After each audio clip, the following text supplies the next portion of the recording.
좋은 성경이에요.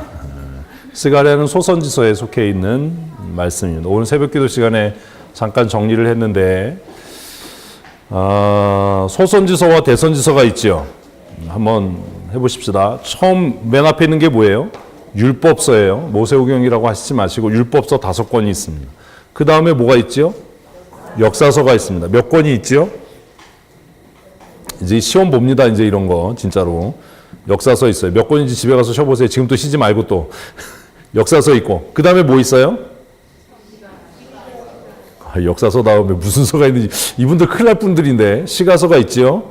근데 이 시가서는 그 시간적으로 사실 욥기 같은 건 창세기가 쓰여졌던 시대에 같이 쓰여진 것으로 이렇게 추정이 됩니다. 그래서 성경은 이렇게 시간 순으로 기록된 게 아니라 어떤 목적 순으로 편집이 된 거죠. 시가서가 나와요. 그 다음에 뭐 나오죠? 대선지서가 나옵니다. 그리고 마지막 부분에 소선지서가 나와요. 대선지서와 소선지서를 어떻게 구분한다고요?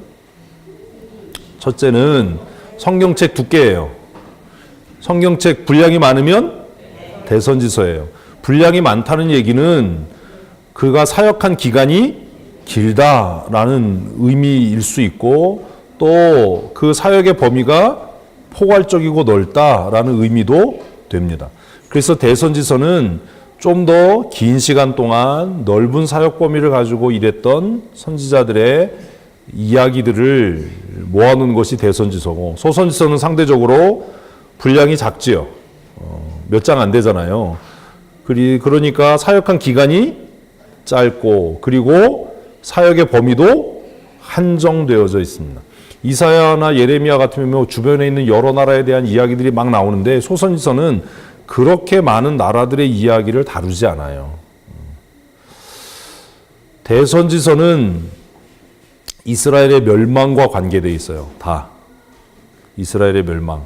그리고 그 멸망으로 인해서 장차 오실 수밖에 없는 메시아 언약이 대선지서에 약간 남겨져 있습니다. 그런데 소선지서는 그 대선지서의 선포를 기반으로 해서 임박하게 임하실 메시아를 고대하는 내용으로 소선지서는 이루어집니다. 그래서 소선지서의 가장 중요한 핵심 가치, 핵심 단어는 여호와의 날이에요. 여호와의 날. 그 여호와의 날은 어떤 날이에요? 크고 두려운 날이에요. 이게 소선지서의 이야기예요. 여호와의 날이 임한다. 근데 그 여호와의 날이 어떤 날이냐면 크고 두려운 날로 여호와의 날이 임한다. 라고 이야기해요. 그래서 소선지서는 이제 임박하게 임한 하나님의 심판, 예수님의 초림을 고대하면서 쓰여진 것이 소선지서입니다. 그러니까 대선지서보다는 어떤 면에서는 더 중요하고 무거운 이야기를 다루고 있는 것이 소선지서예요. 근데 소선지서가 잘 이해되려면 그 소선지서의 출발점이 되는 대선지서의 이스라엘의 멸망의 원인과 그 결과에 대한 이야기들을 대충은 알고 있어야 소선지서가 이해가 됩니다. 소선지서는 앞으로 말라기 이후에 400년 이후에 올 메시아의 초림을 이야기하는 거죠. 그리고 그 패턴은 요한계시록과 별반 다르지 않습니다. 특별히 스가랴에는 굉장히 많은 환상들에 대한 이야기가 나와요. 어제 본문에서 그 말 탄 사람의 환상이 나오죠. 그래서 맨 처음에 붉은 말 탄 자가 나오잖아요. 이 이야기가 요한계시록에도 똑같이 나오거든요. 그런데 이 스가랴의 이 말탄자의 환상을 이해하지 못하니까 요한계시록을 해석하면서 요한계시록의 흰 말탄자를 메시아다라고 해석하는 이런 웃지 못할 해프닝들이 생겨지는 겁니다. 우리 교단에 굉장히 큰 어른이시고 선배이신 박윤선 목사님도 주석을 쓰실 때 그런 실수를 하셨어요. 요한계시록에 흰 말을 탄 자가 나와서 멸류관을 받아들고 이기고 또 이기려고 하더라 라고 하는 것에 대한 주석을 쓰시면서 이 흰 말은 탄 자는 메시아다 라고 이렇게 용감무쌍하게 주석을 하셨는데 스가랴를 알았다면 그런 얘기를 안 하셨겠죠. 요한계시록에 나오는 흰 말을 탄 자는 메시아가 될 수가 없어요. 그는 온 땅에 하나님의 심판을 선포하라고 보냄을 받은 주의 사자인 거지요. 큐티를 또 어제 안 해가지고 이게 또 뭔 얘기인지 이게 큐티를 계속 하셔야 돼. 제가 부탁드리는 대로 뭐 이렇게 읽고 정리하는 건 못하더라도 본문이라도 읽어보셔야 돼요. 그리고 읽고 나면 느낌이 있을 거 아니에요. 그 느낌이라도 한 줄 쓰셔야 돼요. 쉽게 그런 거잖아요. 겁난다. 기분 좋다. 뭔 말인지 모르겠다. 뭐 이런 거라도 한마디 있어. 이게 뭐가 어려요? 그걸 그냥 카페에 올리라고요. 그냥.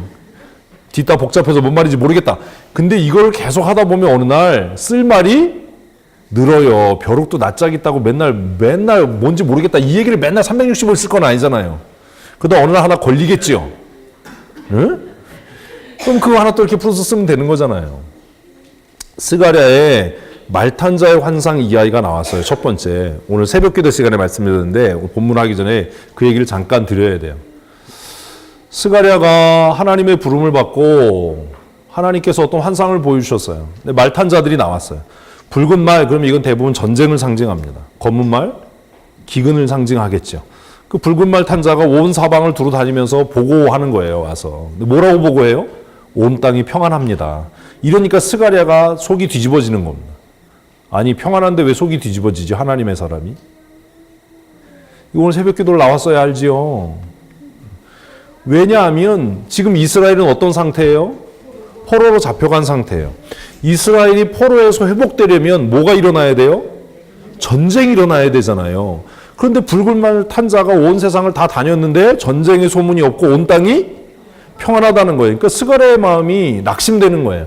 아니 전쟁이 일어나서 이스라엘을 포로로 잡아간 나라가 망해야 이 땅이 회복되는데 아니 온 땅이 평안하다고 그러면 어떻게 하냐. 그래서 스가랴의 마음이 막 부글부글 끓을 쯤에 한 천사가 하나님을 향해서 대신 분노를 토하는 거죠. 주님 언제까지 이 백성을 버리시겠습니까? 언제까지 하나님 잠잠하시겠습니까? 그러니까 하나님께서 그 천사의 이야기를 듣고 선한 말, 위로하는 말로 무언가 말씀하셨어요. 근데 그 얘기는 기록되지 않지요.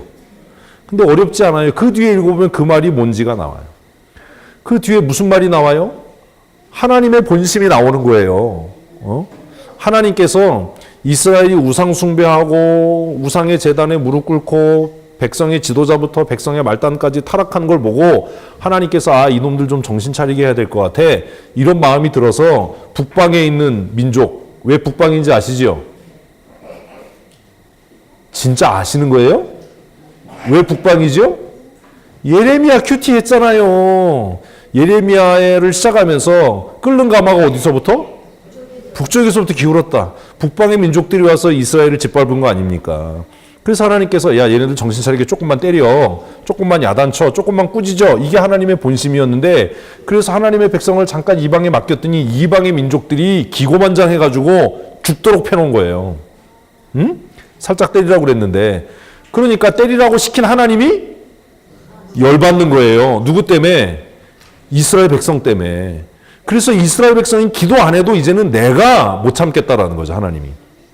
그 이야기를 선한 말, 위로하는 말씀이라고 표현해 놓은 거예요.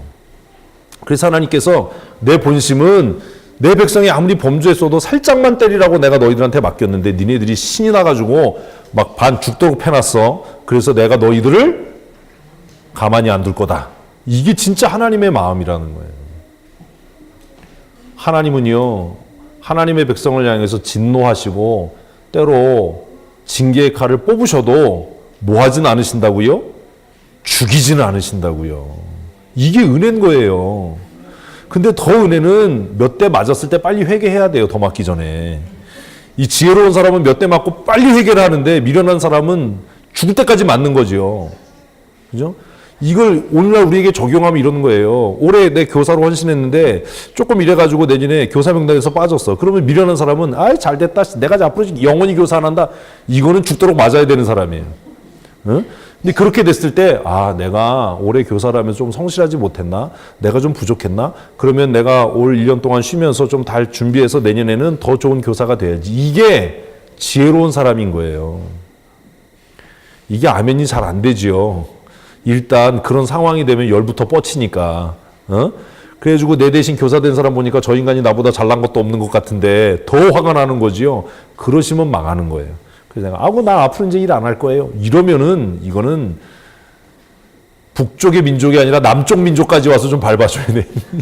그래서 하나님께서 야, 내 본심은 그게 아니었어. 근데 니네들이 이렇게 압제했으니까 내가 너희들을 다 싹 쓸어버릴 거야. 그리고 나서 예루살렘에 뭐 해요? 측량줄. 환상을 보니까 먹줄이 튕겨지는 거예요. 먹줄이 튕겨진다는 건 뭐예요? 재건될 거라는 거죠. 예루살렘이 재건될 거야. 그럼 어떻게 재건될 거냐? 예루살렘이 재건되려면 이스라엘을 포로로 잡아간 그 사람들이 망해야 되는데 뭐 먹줄만 튕긴다고 사람들이 돌아오냐? 이럴 때 4개의 뿔의 환상을 또 보여주시는 거예요. 근데 그 뿔이 아직도 어때요? 건재한 거예요. 그러니까 스가랴가 아니 이 제국들이 망하지 않고 이 통치자들이 아직도 건재한데 어떻게 이스라엘이 회복되냐? 옛날 얘기 같아서 이렇게 재밌는데 읽으면 하나도 이해가 안 되고 이제 그렇게 스가랴의 마음에 막 갈등이 있을 때 짜잔 또 하나의 환상이 보이는 겁니다. 누가 나타났어요? 어제 큐티에 대장장이가 나타났어요. 대장장이가 어떻게 나타났겠어요? 뿅 하고 나타났겠죠. 망치를 들고 뭘 들고 한 손에 정을 들고 나타났어요. 그래서 스가랴가 아니 이 사람들 뭐예요? 그러니까 뭐라고요? 이 뿔들을 뿌리채 뽑아버릴 사람들이나 이 뿔들이 하나님의 백성을 압제했기 때문에 하나님은 살짝 때리라고 그랬는데 너무 신이 나가지고 압제해서 하나님께서 누굴 보내서 대장장이를 보내서 이 흔들리지 않을 것 같은 뿔 견고한 망하지 않을 것 같은 제국 이 그 권세 있는 자들을 뿌리에서부터 뽑아버릴 거야. 여기까지가 어제 얘기예요. 스가랴 되게 재밌어요. 공상과학 영화 같아요. 근데 스가랴를 이해를 해야 예수님의 초림이 이해가 돼요. 예수님의 초림이 스가랴의 약속을 통해서 이해가 돼야 뭐가 이해돼요? 예수님의 재림이 조망될 수 있어요. 그래서 이 패턴이 중요한 거예요. 예수님의 재림의 양상은 예수님의 초림의 때와 별반 다를 것이 없을 것이기 때문이에요. 그래서 큐티책을 편집하신 분이 의도적으로 올해 작심을 한 거지요. 왜 12월에 스가랴를 묵상을 시작했겠어요? 예수님의 오심은 어느 날 갑자기 일어난 게 아니라 소선지서의 예언을 따라 오신 것이다.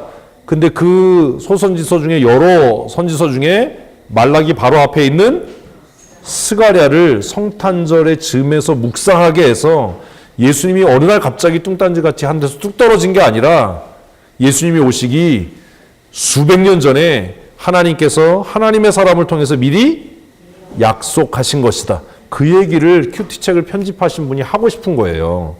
그러니까 여러분 그 큐티책을 편집하신 분의 의도를 따라서 스가랴를 잘 묵상하셔야 됩니다. 그래서 예수님의 탄생의 의미가 도대체 성경에서 어떤 가치를 갖고 있는가라고 하는 것, 그리고 이 스가랴서를 통해서 멀리 떨어져 있는 요한계시록을 조망할 수 있는 그런 지혜를 얻으실 줄로 믿습니다. 쉽진 않을 거예요. 근데 노력은 하셔야 돼요. 이제 여기까지 이해가 되셨지요? 더 설명해야 되는데 빨리 끝내야 되니까 우리의 소원은 집에 빨리 가는 거잖아요. 2장 1절 뭐 그런데 또 아닌 것처럼 대답도 안 하고 자, 2장 1절 우리 같이 읽겠습니다. 내가 또 눈을 들어 본즉, 여기서 눈을 들어 본다라고 하는 건 위를 쳐다봤다라는 말이 아닙니다. 눈을 들어 본즉이라고 하는 것은 선지서가 갖고 있는 아주 독특한 표현 양상이에요. 쉽게 얘기하면 눈을 열어봤다라는 겁니다. 눈이 열려서 봤다라는 얘기라고요. 그럼 무슨 얘기예요? 또 다른 환상을 봤다라는 거예요. 인사이트가 생긴 거죠. 지금 하나님께서 스가랴에게 계속해서 뭘 보여주셔요? 계속 새로운 환상을 보여주시는 거예요. 새로운 환상. 그래서 새로운 환상들을 통해서 하나님께서 무슨 일을 어떻게 이루실지를 깨닫게 하시는 거죠. 그래서 지금 여러 개의 환상이 지나갔죠? 말 탄 사람의 환상이 지나갔고, 측량줄의 환상이 지나갔고, 뿔과 대장장이의 환상이 지나갔어요. 그죠? 그리고 새로운 장면이 펼쳐지는 거예요. 새로운 장면이 쫙 펼쳐지는 것을 스가랴는 뭐라고 얘기한다고요? 눈을 들어 봤다라고 이야기하는 겁니다. 계속해서 읽습니다. 한 사람이 측량줄을 그 손에 잡았기로. 자, 이 사람이 뭐 하는 거예요? 예루살렘을 측량하는 거죠. 재건하겠다라는 겁니다. 그래서 스가랴를 묵상하면 구원은 전적으로 하나님의 은혜인 거예요. 이스라엘 백성들이 무슨 뭘 해서 재건되는 게 아니라 하나님께서 그 황폐하게 버려진 그 땅을 재건하시기로 작정하시고 측량줄을 손에 잡은 천사들을 보내셔서 그 땅을 다시 측량하는 거죠. 거룩한 도성이 되도록. 그걸 지금 보는 거예요. 근데 이 사람을 향해서 스가랴가 묻는 겁니다. 2절 시작. 내가 어디로 가느냐 물은즉 스가랴가 물었어요. 이렇게 성경을 읽으면서 내 말로 정리하시면 성경이 훨씬 쉬워요. 1절 정리하면 뭐예요? 측량줄을 잡은 사람을 보았다라는 거죠. 스가랴가 새로운 환상. 그리고 스가랴가 그 측량줄을 잡은 사람에게 뭐 하고 있어요?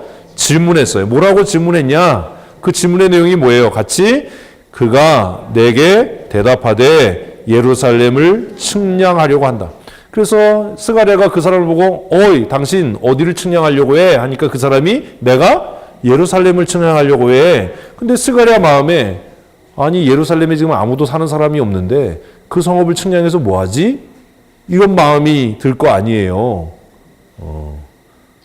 아니 성경 읽으면요 제가 여러 번 말씀드린 것처럼 남의 얘기로 읽지 말고 내가 주인공이라고 생각하고 읽으셔야 돼요. 내가 스가랴라고 생각하고. 지금 예루살렘 성전이 재건되려면 뭐가 먼저 있어야 돼요? 아니요. 성벽이 먼저 있어야 되잖아요. 그러니까 우리가 이 시대에 안 살아서 여러분 집 지면 뭘 치죠? 울타리 치고 대문 달지요? 아, 여러분 문 안 달고 사세요? 그죠? 이 시대에는 성전이 지어지려면 뭐가 먼저 있어야 돼요? 성벽이 있어야 되잖아요. 성벽이 있어야 성전이 안전하잖아요. 그러니까 우리가 성경이 이해가 안 되는 게 이런 부분에서 우리의 한계가 있는 거예요. 예루살렘을 감싸는 성벽이 쳐지지 않은 상태에서 성전이 지어지면 어떻게 되겠어요? 노략당할 거 아닙니까?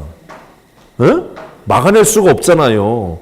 그래서 우리가 이렇게 보면 수원에도 뭐가 있어요? 수원성이 있지요. 한양에도 성이 있지요. 그래서 그 성마다 있었던 게 뭐예요?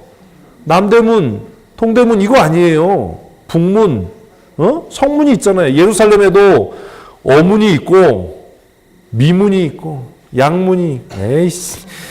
근데 스가랴가 생각할 때 아니 지금 성벽도 재건이 안 됐는데 예루살렘을 측량해서 뭐 하겠다는 거야? 라는 마음이 들어야 정상적인 거예요.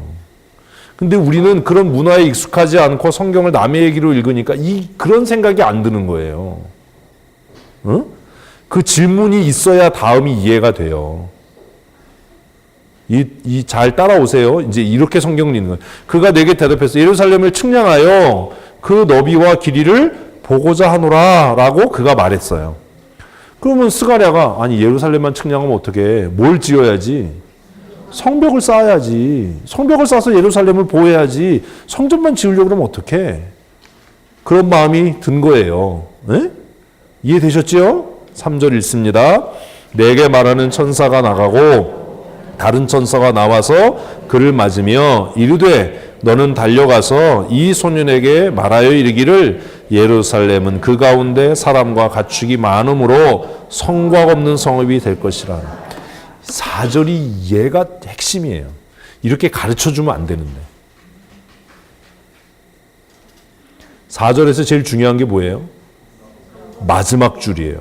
성곽 없는 성읍이라는 표현이에요. 성곽 없는 성읍이라는 건 존재할 수가 없어요. 왜요? 성곽이 없으면 어떤 일이 생긴다고요? 아무나 쳐들어와서 도적질해 갈 거 아니에요. 응? 또 이분들은 또 참. 아니, 우리나라도 그래서 사람이 모여 살면 뭘 쌓아요? 도성을 쌓지요. 그래서 낮에는 문 열어놓고 장사하다가 밤 되면 어때요? 다 성으로 들어오고 문 닫지요. 어려서 그런 놀이도 안 했어요. 동동 동대문을 열어라, 남남 남대문을 열어라. 그것도 안 했어요. 12시가 되면은? 그렇지. 진짜 별 그지 같은 얘기를 다 해야 돼, 성경을 하면서. 아니, 그게 그거요. 밤이 되면 문을 닫아야 돼. 그 파수꾼이 문을 닫아야 되는 거예요. 근데 예루살렘이 재건됐는데 뭐가 없어요? 성곽이 없는 성읍이 될 거예요. 이거는 획기적인 사건이에요. 왜 성곽이 없는 성읍이 되지요? 그치요. 그 보증의 약속이 여기 있는 겁니다. 그래서 소선지서가 굉장히 탁월한 겁니다. 이제 이 얘기는 이제 예루살렘은 무엇에 의해서 성곽에 의해서 지켜지는 게 아니라 누가 지키신다? 하나님이 지키신다.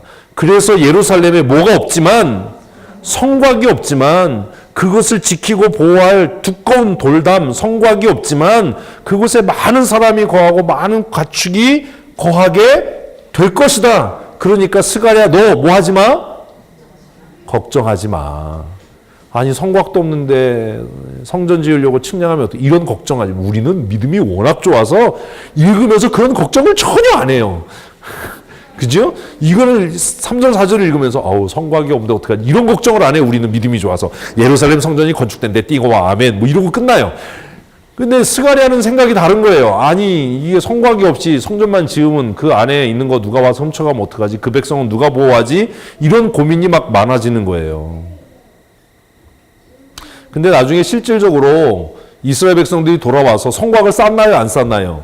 쌓았어요. 쌓았어요. 에이 괜한 얘기를 또 했어. 성경 되게 재밌는데 5절 같이 읽습니다. 시작. 여호와의 말씀에 내가 누가 하나님께서 뭐가 된다고요? 불성곽. 뭐 이렇게 길게 얘기하려고 그래. 아휴 그냥 짧게 얘기. 하나님께서 이스라엘 백성에게 이제 뭐가 되신다? 불성곽이 된다는 거예요. 이제 니네 건드리면 내가 가만히 안 놔둬. 이 얘기가 되는 거죠. 너희가 우상 숭배해서 내가 잠깐 너희를 이방에 넘겼는데 그때 이놈 새끼들이 너무 신나가지고 기고만장하게 너희를 아주 압제해서 내가 마음이 상했는데 이제 너희가 예루살렘으로 돌아오면 내가 너희의 뭐가 될 거야? 그냥 성곽이 아니에요. 뭐? 불성곽이 될 거야. 불이 활활 타오르니까 아무도 못 넘어오는 침범하지 못하는 불성곽이 될 거야. 얼마나 감사한 순복음 같으면 이러면 막 아멘을 하고 자지러지고 난리가 날 텐데 우리는 너무 양반이어서 뭐 이런 얘기를 해도 감동이 안 돼. 그냥 하나님이 불성곽이 된다는데 뭐 불쏘시개가 되든지 말든지 나는 뭐 순복음 교회 가서 좀 설교를 해봤으면 좋겠어. 그냥 흰돌산 그 교회도 예배 가끔 이렇게 실황 보면은 별 얘기도 아닌데 막 아멘을 하고 난리를 치더만 우리는 너무 양반이어서 막 진짜 불을 달아야 될 것 같아요. 여기다가 이렇게 빨갛게 파랗게. 그래서 빨간 불 들어오면 아 하고 파란 불 들어오면 할렐루야 뭐 이래. 전구 살 돈이 없어가지고 하나님께서 스가랴에게 새로운 비전을 보게 하시는 거예요. 이건 메시아 언약과 연관이 돼요. 이제는 너희를 뭐가 지키는 게 아니라 돌로 싼 성벽이 지키는 게 아니라 누가 지킨다? 하나님의 말씀. 하나님께서 너희 가운데 임재해서 불성곽이 돼서 너희를 지킬 거야. 얼마나 위로가 됐겠어요. 스가랴의 마음이. 그 가운데서 너희 영광이 될 거다. 6절 같이 읽습니다. 오라 너는 북방 땅에서 도피할지어다. 이게 무슨 얘기예요? 이거 이제 이게 무슨 얘기냐면 이제 막 용기가 생기죠. 이러니까 재밌어서. 이게 무슨 얘기인 것 같아요? 포로로 잡혀갔어요. 몇 년이 됐어요? 70년이 됐어요. 70년이 왜 됐는지 모르는 사람들은 예레미야를 읽어봐야 돼요. 그래서 예레미야를 묵상하고 지금 일로 온 이유가 있는 거예요. 70년이 됐어요. 근데 보세요. 70년이 짧은 시간입니까? 나는 아직 70을 못 살아봐서 모르겠어요. 그 시간이 긴지 짧은지. 이스라엘 백성 중에 포로로 잡혀가서 70년의 시간을 보내면서 그 땅에서 어떻게 한 사람? 뿌리 내리고 정착해서 산 사람들이 있겠지요. 그 사람들을 향한 경고예요. 그 사람들이 그 땅에 살면서 무슨 생각했냐 하면 우리 그 암살이라는 영화 보셨나요? 텔레비로 보셨나요? 극장 가서 보셨나요? 아니면 어둠의 경로를 통해서 보셨나요? 암살을 보고 나서 뭘 느끼셨어요? 이정재가 배신하지요? 왜 배신했어요? 영화를 왜 보? 영화를 도대체 왜 보쇼? 이정재가 배신했던 이유가 뭐예요? 고문당해서요? 죄송합니다. 이정재 씨. 이정재가 배신했던 이유는 일본이 망하지 않을 거라고 생각했던 겁니다. 많은 사람들이 일제강점기에서 일본의 제국편에 설 수밖에 없었던 이유는 그들의 마음에 확신이 있었기 때문이에요. 배운 사람일수록. 우리는 배운 사람들이 겁이 많고 비겁하고 비굴해서 기회주의자라고 생각하는데 일제강점기를 겪으면서 일본을 다녀온 사람들은 무슨 생각을 할 수밖에 없어요? 일본은 망하지 않을 거다. 왜요? 일본의 앞선 문물을 보고 나니까 아시아에서 일본을 망하게 할 나라는 없는 거예요. 그리고 우리가 잘 아는 유명한 전쟁이 있잖아요.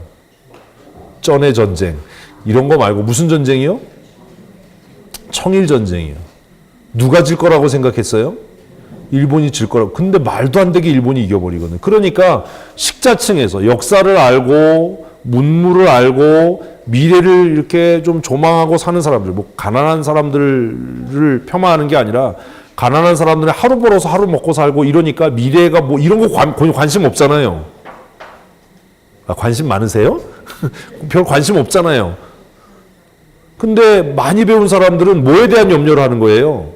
미래. 근데 그들이 가지고 있는 지적인 수준이나 문명에 대한 이해나 역사에 대한 이해 이런 걸 봤을 때 아시아 지역에서 일본은 망하지 않을 것 같은, 망할 수 없는.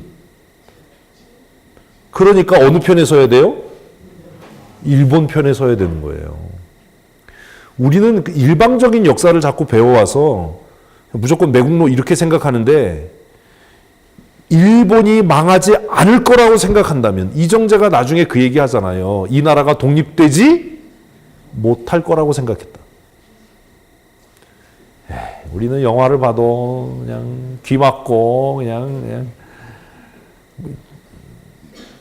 조선이 독립할 거라고 생각했다면 누가 배신을 했겠어요. 근데 아무도 조선은 독립할 수 없을 거라고 생각을 했던 거예요. 정말 조선이 독립했던 건 하나님의 은혜, 기적인 거예요.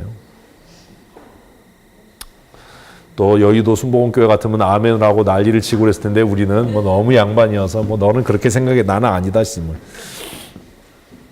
그래서 많은 배운 사람들이, 돈 있는 사람들이 일본 편에 섰던 것은 자신들이 이제까지 경험했던 문화, 공부한 역사, 인문학의 결과로 분석하고 평가한 결과 일본은 뭐 하지 않는다? 망할 수 없다. 그러니까 독립하려고 애쓰지 말고 어느 편에? 일본 편에서. 남한산성 영화 보신 분 계세요? 이제 대답을 안 하는 거야.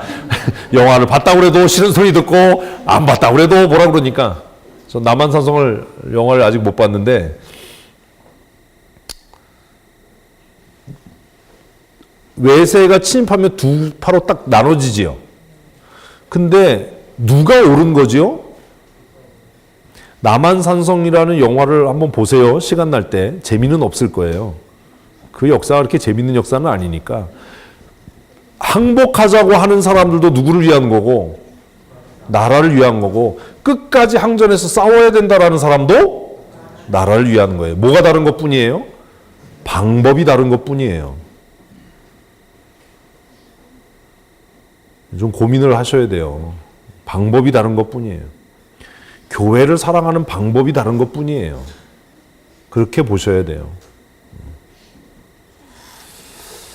이스라엘 백성들도 바벨론과 아수르의 포로로 잡혀갔어요. 포로로 잡혀가서 보니까 그 나라의 문물이 어때요? 엄청난 거예요. 어마무시한 거예요. 우리 봤잖아요. 에스더에서. 못 보셨어요? 에스더에서? 에스더에서 그 나라가 얼마나 어마무시한지 못 보셨어요? 못 봤군요. 에스더 1장에서 왕이 한번 잔치를 하니까 얼마를 하더라고요? 그러니까 성경을 좀 잘 정신 차리고 읽으셔야 돼요. 어느 나라가 왕이 대통령을 즉위했다고 해서 그 즉위식 잔치를 1년, 2년씩 하는 나라가 어디 있겠어요. 근데 아하수에로가 나라를 딱 다스리고 나서 왕권을 강화한 다음에 잔치를 어떻게 했다고요? 3일 했다고요? 4일 했다고요? 모르면 빨리 찾아서 지금 보세요. 일장을 얼마나 오래 했는지. 그 나라가 얼마나 기품이 있었는지 그 땅에 사는 이스라엘 백성들은 기가 질렸을 거예요. 예? 얼마를 잔치했대요? 예. 그리고 그 잔치가 끝난 다음에 또 어떻게 했대요? 또 잔치를 하는 거예요. 아니 대통령 즉위식을 180일 해봐요. 데모가 일어나지. 이스라엘 백성들은 이제까지 그런 대관식을 본 일이 없는 거예요. 그러니까 이스라엘 백성들이 포로로 잡혀가서 무슨 생각이 들겠어요? 이 나라 안 망해. 이 나라 안 망하려면 뭐가 장땡이야? 빨리 동화돼서 살아야 돼. 빨리 동화돼서 살아야 돼. 그런 상황에서 진짜 별종이 모르드게인 거예요. 우리는 성경을 그냥 영적으로만 보고 이렇게 그냥 단편적으로 보니까 이런 입체적인 이해가 안 되는 거예요. 모르드게가 왜 진짜 꼴통 중에 꼴통이냐 하면 모르드게는요, 그 영광과 권위가 부가 충만한 나라의 대신이 돼서도 뭘 생각하는 거예요? 이 나라는 망할 수밖에 없다. 영원한 나라는 뭐다? 하나님의 나라다. 이렇게 생각해. 6절 설명하려고 지금 별짓을 다 하네. 그런데 이스라엘 백성들이 포로로 잡혀가서 그 땅에서 살면서 자신들이 접해보지 못한 신문물, 응? 너무 찬란하고 막 이런 것들을 경험하면서 무슨 생각이 드는 거예요? 안 망해, 안 망해. 그러니까 빨리 이 나라에 뭐 해야 돼? 동화돼서 살아야 돼. 응? 빨리 창씨개명하고 빨리 동화돼서 살아야 돼. 이렇게 마음먹은 사람들이 있지요. 그 사람들에 대한 경고가 6절이에요. 이제 설명됐어요? 너희는 북방 땅에서 도피할지어다. 이 얘기가 뭐냐면 너희가 생각할 때 이 나라는 망하지 않을 거야. 그래서 내가 이 나라에 빨리 동화돼서 내가 이 나라의 식민으로 그렇게 살아야지라고 마음먹었던 하나님의 백성 이스라엘 사람들에게 하나님께서 뭐 하라고요? 도망가. 왜 도망가요? 내가 뭘 보냈어? 대장장이를 보냈어. 이 뿔을 잘라버릴 거야. 그때 너희가 그 땅에 계속 빌붙어서 살려고 하면 너희들도 함께 죽으니까 빨리 뭐 해라? 도망가라. 그 얘기가 6절이에요. 이해되셨죠 이제? 이스라엘 백성들이 그러면 왜 그 땅에서 그렇게 동화될 수밖에 없었나? 지금 설명드린 거예요. 왜 우리가 한국의 근대사를 이해하면서 왜 이렇게 그냥 편향된 역사관을 가질 수밖에 없나? 역사의 다양성을 인정해야 돼요. 제가 일제강점기에 나라 팔아먹은 사람들이 훌륭하다는 얘기를 하는 게 아니에요. 지금도 무슨 일제를 청산해야 돼. 근데 독립하고 나서 막상 정부를 꾸리고 나니까 등용에서 쓸 사람이 누구밖에 없어요. 그 사람들밖에 없는 거예요. 근데 그걸 이제 이런 얘기하면은 그거 어떡할 거냐. 뭔 얘기인지 아시겠어요? 아주 정말 악질적으로 나라를 이런 건 몰라도 아니 나라를 세우고 났는데 캄보디아가 그래서 나라가 망한 거 아닙니까? 폴포트가 들어서서 공부한 놈은 다 죽여야 돼 이래가지고요. 진짜 공부도 못했는데 동섭이는 그때 없었던 게 진짜 다행인 거야. 그냥 안경 쓰면 다 죽였어요.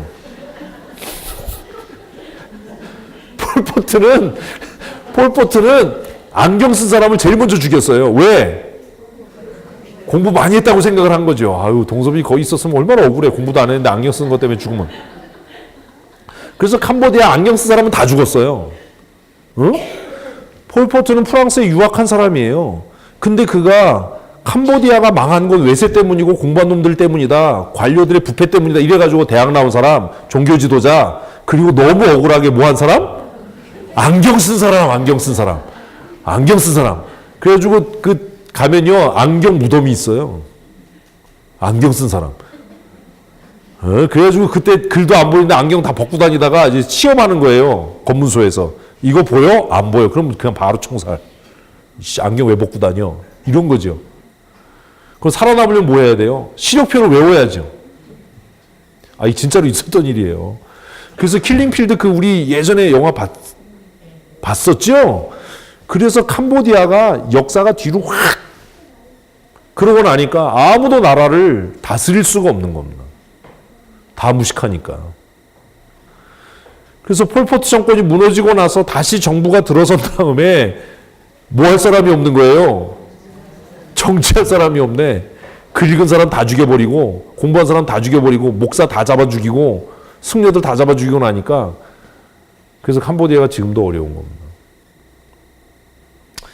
6절이 그런 배경이 있어요. 그래서 하나님께서 경고하는 거예요. 야, 그 땅에 가서 잘 먹고 잘 살려고 동화된 너희들 이제는 피해야 될 걸. 왜? 하나님께서 그들을 심판하시기로 작정하셨다. 너희가 볼 땐 그 나라가 안 망할 거야. 우리도 일본 강점기를 보내면서 많이 배운 사람들이 잔머리 굴려서 야, 일본이 어떻게 망해? 일본은 안 망해.